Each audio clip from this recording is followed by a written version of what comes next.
여러분 안녕하십니까? 기도의 시간입니다. 여러분 요새는 어떻게 보내고 계십니까? 이 기도와 말씀이 여러분에게 좀 더 큰 힘이 되고 능력이 되기를 바랍니다. 또한 우리 생활에 자극이 되고 삶의 거룩한 동기부여를 일으켰으면 합니다. 우리 삶의 방향을 보여주고 주의와 경고의 메시지의 역할을 하였으면 합니다. 코로나19로 인하여 하루에도 수차례 안전 문자가 날아옵니다. 중앙정부에서나 지자체에서 오기도 하고 중앙재난안전대책본부에서 날아오기도 합니다. 제가 사는 지역이 부천이라 그런가요? 부천뿐만 아니라 인접한 인천과 서울시 구로구에서도 안전 문자가 날아옵니다. 무슨 일이 있어서 타 지역에 가면 그 지역에 들어가자마자 안전 문자가 발송되어 날아오죠. 핸드폰을 제가 살펴보니 3월 한 달 동안 110번이 넘는 안전 문자가 제 핸드폰에 도착해 있었습니다. 많이 오는 날은 하루에 11개가 넘는 안전 문자가 왔습니다. 사실 제가 주위를 돌아보니 누구도 저를 이렇게 챙겨주는 사람은 없습니다. 한 달 동안 이렇게 많은 문자를 보내며 조심하라고, 주의하라고, 건강하라고 그렇게 챙겨준 사람이 어디 있겠습니까? 이렇게 하루에도 수차례 울려대는 안전 문자를 보면 우리가 그 문자를 통해 다짐하고 주의하고 경계할 수 있습니다. 여러분, 지금 우리는 마지막 시대를 살아가고 있습니다. 주님께서 우리에게 수차례 안전 문자를 이렇게 보내고 계십니다. 베드로후서 3장 10절 말씀처럼 그러나 주의 날이 도둑같이 오리니 우리는 주님의 보내시는 안전 문자에 민감하게 반응하고 준비해야 합니다. 사랑하는 여러분, 오늘 우리에게 보내시는 어떤 메시지를 통하여 또 우리가 어떻게 준비하고 경계하고 주의해야 할지 깨닫게 되는 한 시간이 되기를 간절히 바랍니다. 오늘 말씀은 시대의 소망 제15장 혼인잔치에서입니다. 우리는 이 사건을 가나의 혼인잔치라고도 하고 예수님의 첫 번째 기적이라고도 기억하고 있습니다. 요한복음 2장 1절에서 11절까지 기록된 말씀인데요. 오늘 이 말씀을 가지고 함께 은혜를 나누기를 원합니다. 예수님의 고향이었던 나사렛 옆에 그 옆에 위치한 작은 마을 가나에는 예수님의 친척의 결혼식이 있었습니다. 당시 풍습에 따라 혼인잔치는 여러 날 계속되었고 예수님께서 제자들과 함께 이 잔치에 참석하셨던 것입니다. 이곳에서 주님은 그분의 공생의 첫 번째 기적을 베푸셨는데요. 바로 물로 포도주를 만드신 기적이었습니다. 지금까지 한 번도 영적인 능력을 사용하지 않으셨기 때문에 이 사건은 사람들의 이목을 끈 첫 번째 사건이라고 볼 수 있습니다. 이 가나의 혼인잔치 안에는 여러 가지 영적 의미를 가지고 있습니다. 주님께서 나사렛 집을 떠나 침례 요한에게 침례를 받으시고 광야에서 40일간 금식하신 후에 마귀에게 시험을 받으셨습니다. 그리고 갈릴리로 돌아와 제자 몇 명을 세우신 후에 바로 이 잔치에 참석하신 것입니다. 그럼 본문의 말씀을 읽어보도록 하겠습니다.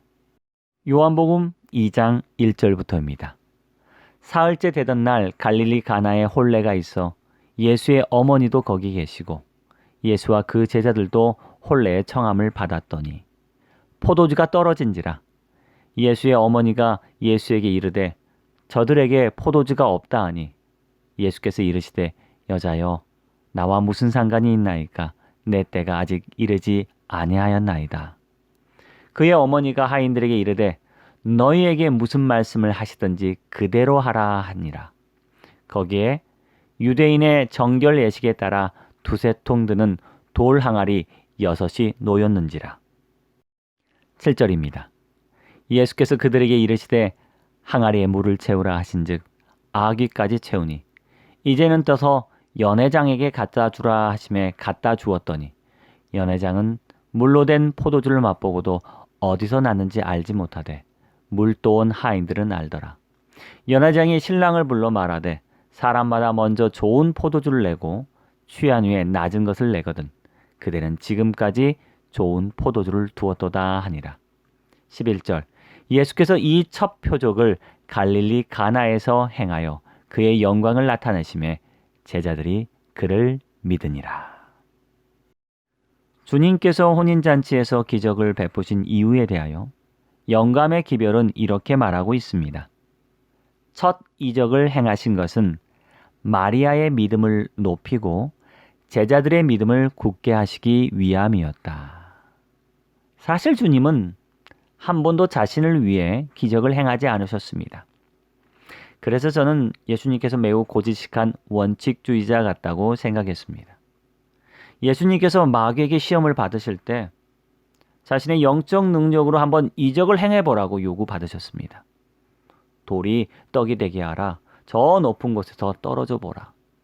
그러나 주님은 이런 요구에 대하여 기적으로 자신이 하나님의 아들이란 사실을 증명하기를 당당하게 거부하셨습니다.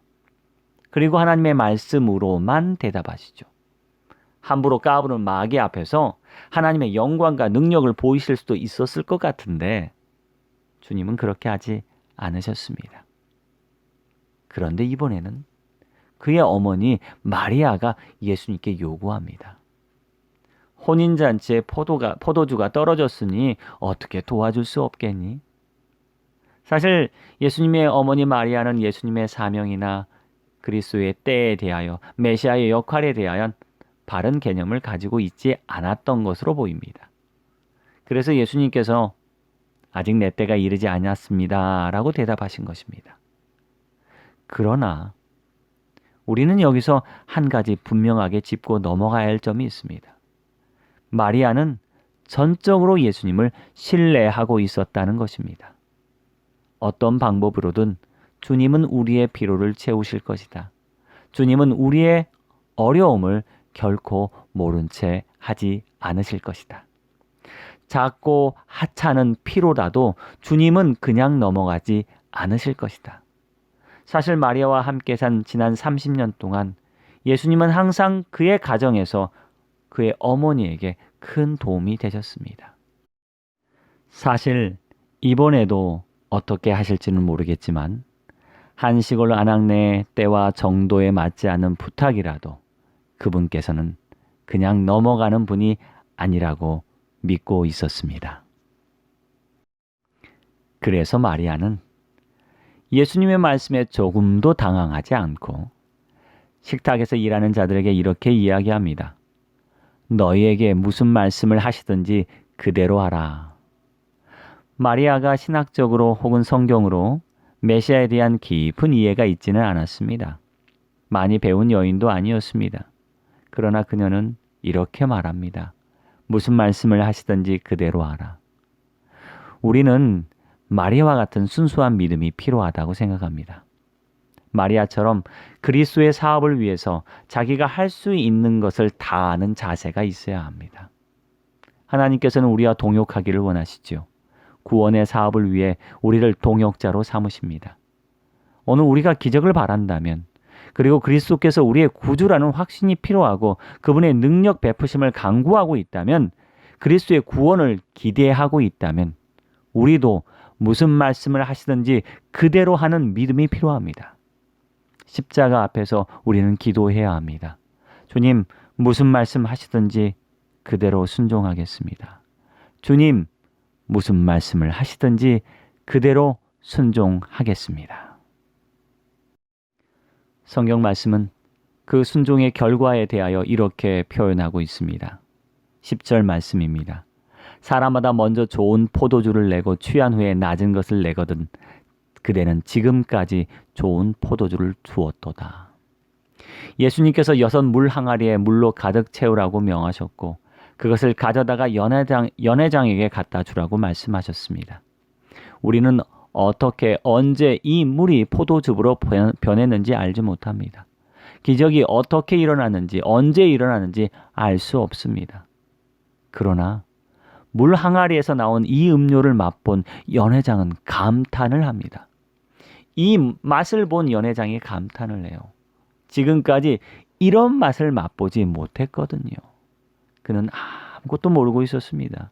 이 기적에 대해서 아무것도 모르고 있었습니다. 이 결혼식에 온 손님들 중에 이 사실을 아는 사람은 거의 없었습니다. 포도즙이 떨어져 가자 발을 동동 구르며 걱정한 하인들과 부엌 일을 돕고 있었던 예수의 어머니 마리아와 예수 곁에 있었던 몇 명의 제자 외에는 이 기적에 대해서 아는 사람이 없었습니다. 그런데 물은 신선하고 향긋하며 식욕을 돋게 하는 포도즙으로 변해 있었다는 사실입니다. 여러분, 우리의 구원도 이와 같습니다. 그리스도 안에 있으면 새로운 피조물이다. 세상이 알아주는 능력이 많은 사람들은 처음은 화려하고 대단해 보이지만 점점 가면 갈수록 그 진상이 드러나고 약점이 드러나고 피곤하고 실증나게 됩니다. 미천이 떨어지면 세상에 아무리 잘난 사람이라 할지라도 보잘것없이 추한 사람이 되는 것입니다. 그러나 그리스도의 능력으로 매일매일 거듭나는 사람은 실증나지 않은 매일매일 새로운 만족과 기쁨을 다른 이들에게 주는 사람이 되는 것입니다. 우리가 예수 안에 거한다면 오늘 풍성한 선물을 받았다는 사실이 내일 더 풍성한 선물을 받게 되리라는 보증이 되는 것입니다. 따라서 우리는 그리스도 안에서 매일매일 변합니다. 그리스도의 말씀으로 매일매일 새롭게 태어납니다. 고린도후서 4장 16절 말씀에 그러므로 우리가 낙심하지 아니하노니 우리의 겉사람은 낡아지나 우리의 속사람은 날로 새로워지는도다. 맹물 같은 맛을 내던 내가 그리스도 안에서 달콤하고 살맛 나게 하는 하늘의 음료로 변하여 사람들에게 만족을 주고 행복을 주는 그런 기적이 일어날 수 있습니다. 사람들을 변함없이 기쁘고 행복하게 만드는 그런 사람이 될 수 있습니다. 저 사람은 파도 새롭다. 보면 볼수록 진국이다. 그리스도의 말씀은 우리로 하여금 세상이 시원하게 만드는 음료가 되게 합니다. 여러분 가만히 있지 마십시오. 고백하십시오. 무슨 말씀을 하시든지 그대로 하라. 여러분의 육체에서 마음에서 기적이 일어날 것입니다. 물이 포도주로 변화하듯이 우리의 마음과 성품이 금방 바뀌지 않는 이유는 무엇일까요? 이유는 간단합니다. 우리가 무슨 말씀을 하시든지 그대로 하라는 말씀을 듣지 않기 때문에 그렇습니다. 전적으로 우리의 삶을 하나님께 맡기고 무슨 말씀을 하시든지 그대로 한다면 우리 자신이 세상에 있는 사람들을 감탄시키고 감동시킬 만한 최고의 맛을 가진 품성으로 변해 있을 것입니다. 잠언 25장 13절에 충성된 사자는 그를 보낸 이에게 마치 추수하는 날의 얼음 냉수 같아서 능히 그 주인의 마음을 시원하게 하느니라 하는 말씀이 있습니다. 메마른 땅에 시원한 담비와 같이 혼인잔치의 흥과 식욕을 돋우는 그런 포도즙이 될 것이며 사람들을 구원으로 인도하는 새로운 능력이 여러분에게 있을 것입니다. 바로 여러분이 세상을 시원하게 만드는 그런 능력을 입게 되기를 간절히 바랍니다. 어디서 보니 변화를 막는 몇 가지 고정관념과 말이 있다고 합니다. 여러분 한번 들어보십시오. 얼마나 가나 보자. 불신하는 겁니다. 전에 우리가 안 해봤는지 알아? 경험 제일주의입니다. 우리가 하는 일이 별 수 있겠어? 부정적인 사고입니다. 이봐. 긁어 부스럼 만들지 마. 복지부동이죠. 또 바뀔 텐데 뭐. 비관주의입니다. 그래, 너는 잘 될 것 같으냐? 너나 잘하세요. 냉소주의입니다. 야야, 중간만 가면 돼. 평균주의입니다. 줄 잘 잡아야 돼. 시간이 약이라니까. 잘 될 거야, 잘 될 거야. 그거 우리 일 맞아? 하라면 해. 구간이 명간이야. 감히 누구 말씀인데? 이봐. 규정이 있나? 사업 계획이 있나? 대충 해. 당신이 부장이야? 이런 말들은 변화를 가로막는 고정관념과 말입니다. 여러분 이런 말들이 우리 입에 있었다면 이제는 버리고 주님 무슨 말씀 하시든지 그대로 하겠습니다라는 믿음을 갖게 되기를 바랍니다. 그리스도께서 베푸셨던 이 가나의 혼인잔치의 기적은 또 다른 영적 의미를 가지고 있습니다. 성경에는 물이 그리스도의 죽음을 나타내는 침례를, 포도주는 세상 죄를 위하여 흘리신 그리스도의 피를 상징한다라고 합니다. 예수님께서 참석하신 가나의 혼인잔치는 제자들과 함께한 첫 번째 모임이었고 제자들에게 보이신 첫 번째 기적이었습니다. 그 기적을 바로 물을 포도즙으로 만드신 것입니다. 예수님께서는 침례를 상징하던 정결한 물을 구원을 상징하는 포도즙으로 바꾸신 것입니다. 그건 누구든지 그리스도 안에서 침례를 받은 자는 그리스도의 구원의 은혜가 그에게 충만하여 그를 구원할 것이다 라고 확증하신 것입니다. 그날 하인들은 6 항아리의 물을 준비했고 그 물이 포도즙이 된 것입니다. 유대인의 결례에 따라 집집마다 항아리에 물을 담아두는 것은 아주 평범한 것이었습니다. 그 물로 손이나 발을 씻고 그 집에 출입하는 것이었습니다. 그 항아리를 채운 물은 비록 인간의 손에 의해서 운반되었지만 그리스도의 말씀은 그 물에 변화를 일으키고 생명을 주었습니다. 믿음을 통하여 역사하는 그리스도의 능력으로 말미암아 구원을 얻게 되는 것입니다. 마가복음 16장 16절 말씀, 믿고 침례를 받은 자는 구원을 얻을 것이다. 침례는 어쩌면 인간의 선택이며 행동입니다. 그러나 그곳에 작용하는 능력과 원리는 그리스도의 십자가의 희생임을 여러분 아셔야 합니다. 그리고 3년 반이 지난 후 예수님께서는 제자들과 마지막 모임을 준비하십니다. 십자가에 달려 돌아가시기 전날 밤 유월절 최후의 만찬을 제자들과 함께 가지셨습니다. 그날도 포도즙이 빠지지 않았습니다. 주님이 이렇게 말씀하시죠. 이 잔은 내 피로 세우는 새 언약이니 곧 너희를 위하여 붓는 것이라. 누가복음 22장 20절 말씀입니다. 이렇게 구원의 언약을 제자들과 세상과 우리와 세우시고 한 가지 약속을 하시죠. 내가 이제는 포도나무에서 난 것을 내 아버지의 나라에서 새 것으로 너희와 함께 마시는 날까지 마시지 아니하리라. 곧 그것은 주님의 언약이 주님 오시는 그날까지 영원할 것이다 라는 약속입니다. 주님의 모든 약속이 이루어지고 아버지의 나라에서 다시 만난 날을 기약하시면서 포도즙으로 주님은 그분의 구원을 확증하셨습니다.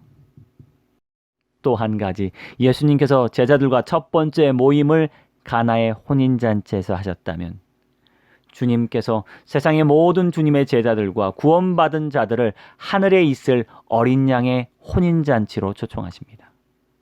이제 세상의 혼인잔치가 아니라 어린 양의 혼인잔치 식탁에 우리를 초청하시고 바로 그날 우리는 그리스도의 희생을 상징했던 포도나무의 새 열매에서 난 음료로 구원을 노래하고 하나님을 찬양할 것입니다.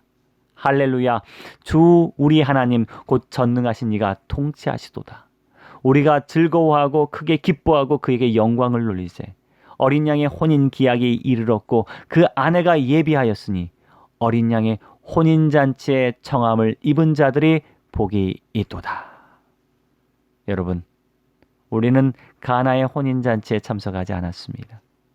물이 포도주로 되는 경험을 직접 보지는 않았습니다. 그러나 더 놀라운 잔치가 우리를 기다리고 있습니다. 더 놀라운 구원이 우리를 기다리고 있습니다. 여러분, 어린 양의 혼인잔치로 나오시기를 바랍니다. 함께 머리 숙여 기도하겠습니다. 하늘에 계신 하나님, 우리를 그리스도의 혼인잔치로 초청하여 주시니 감사합니다. 우리에게 제공하신 그리스도의 피가 우리를 정결하게 하시고 우리를 구원하게 하시고 우리를 변화시키는 능력이 됨을 기억합니다. 주님, 우리가 매일매일 그리스도께서 무엇이라 하든지 그대로 행하는 자가 되게 하옵소서. 말씀대로 실천하는 사람이 되게 하시어 이 세상에서 지치고 고단한 이들에게 그들을 위로하고 생명으로 인도하는 능력을 입게 하옵소서. 귀하신 예수 그리스도 이름으로 기도합니다. 아멘. 여러분, 함께 기도하는 시간입니다. 기도는 우리에게 큰 힘이 됩니다. 코로나 사태가 아직까지는 계속 진행되고 있습니다. 여러분, 지금까지 수고한 이들을 위해서 기도 많이 해주시고, 또 교회에 나오지 못한 성도를 위해서 함께 기도해 주시고 연락해 주시기 바랍니다. 또한 오늘 말씀을 특별히 함께 나누어 주시길 바라고, 우리가 말씀 안에서 승리하기를 바랍니다. 여러분, 기도하겠습니다. 간절한 마음으로 개인 기도해 주시길 바랍니다.